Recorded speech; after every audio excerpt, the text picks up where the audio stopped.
इस वीडियो में हम आप लोग को बताने के लिए जा रहे हैं Bihar board class 12 biology objective question. इसमें जितने भी ऑब्जेक्टिव क्वेश्चन है सारे एमसीक्यूज ऑब्जेक्टिव क्वेश्चन है। इससे परीक्षा में 100% है, 2 से 3 ठो ऑब्जेक्टिव पूछबे करेगा। तो चलिए पहला ऑब्जेक्टिव क्वेश्चन को देखते हैं। युग्मक एक प्रकार से होती है अगुणित कोशिकाएं। देखिए ये भी एग्जाम में पूछा गया क्वेश्चन है। युग्मक एक प्रकार से होती है अगुणित कोशिकाएं। उसके बाद दूसरा ऑब्जेक्टिव क्वेश्चन देखिए, जीव के जन्म से उसकी प्राकृतिक मृत्यु तक का यह काल उस जीव का क्या निरूपित करता है? जीवन अवधि निरूपित करता है। तीसरा नंबर ऑब्जेक्टिव क्वेश्चन देखिए, किस प्रकार के जीव अमर होते हैं? एकोशिकीय जीवों। देखिए ये भी एग्जाम में प्रश्न पूछा गया है, तो इस क्वेश्चन को भी याद कर लीजिए। अब चौथा नंबर ऑब्जेक्टिव क्वेश्चन देखते हैं, किस प्रकार के जीव के प्राकृतिक मृत्यु नहीं होती है?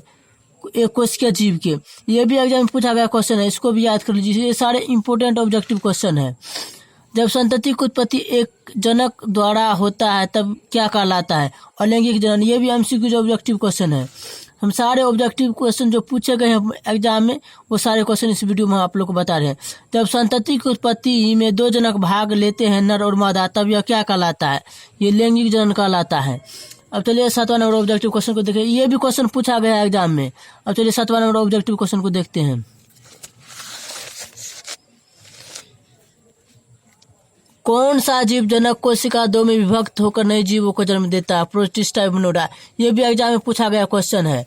बहुत सारे एकल कोशिकाएं जीव द्विविखंडन 2 भागों में बट जाना से उत्पन्न होते हैं।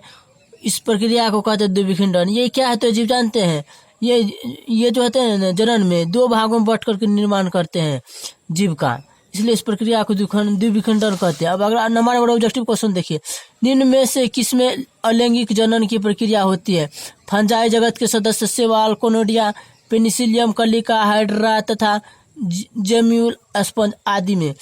ये भी क्वेश्चन एग्जाम में पूछा गया, तो इस क्वेश्चन को बढ़िया से याद कर लीजिए। अब 10वां नंबर ऑब्जेक्टिव क्वेश्चन देखिए, बंगाल का आतंक किसे कहा गया? बंगाल का आतंक किसे कहा गया है? वाटर हायसिंथ को। ये भी एग्जाम में पूछा गया क्वेश्चन है। कौन सा जलीय पादप जल से ऑक्सीजन खींच लेता है जिसके परिणाम स्वरूप मछलियां मर जाती है? Water hyacinth. ये भी सारे ऑब्जेक्टिव क्वेश्चन एग्जाम में पूछे गए, तो इसलिए इस सारे ऑब्जेक्टिव क्वेश्चन को बढ़िया से याद कर लीजिए। अब चलिए 12वां नंबर ऑब्जेक्टिव क्वेश्चन को देखते हैं। कौन सा जलीय पादप ठहरे जल में सर्वाधिक वृद्धि करने वाला खरपतवार है? Water hyacinth. नर और मादा युग्मक आपस में मिलकर किसका निर्माण करता है? नर और मादा युग्मक आपस में मिलकर किसका निर्माण करता है? युग्मन जैगोट का। लैंगिक अलैंगिक जनन की तुलना में एक विस्तृत, जटिल तथा धीमी प्रक्रिया है लैंगिक जनन। यह भी पूछा गया एग्जाम में क्वेश्चन है। मध्यचक्र किसमें पाया जाता है? गाय, भेड़, चूहा, हिरण, कुत्ता, चीता इत्यादि में। ये सारे ऑब्जेक्टिव क्वेश्चन इंपॉर्टेंट है, इसीलिए इस क्वेश्चन को जरूर याद कर लीजिएगा। ऋतुस्राव चक्र किसमें पाया जाता है? बंदर, एप्स, मनुष्य में।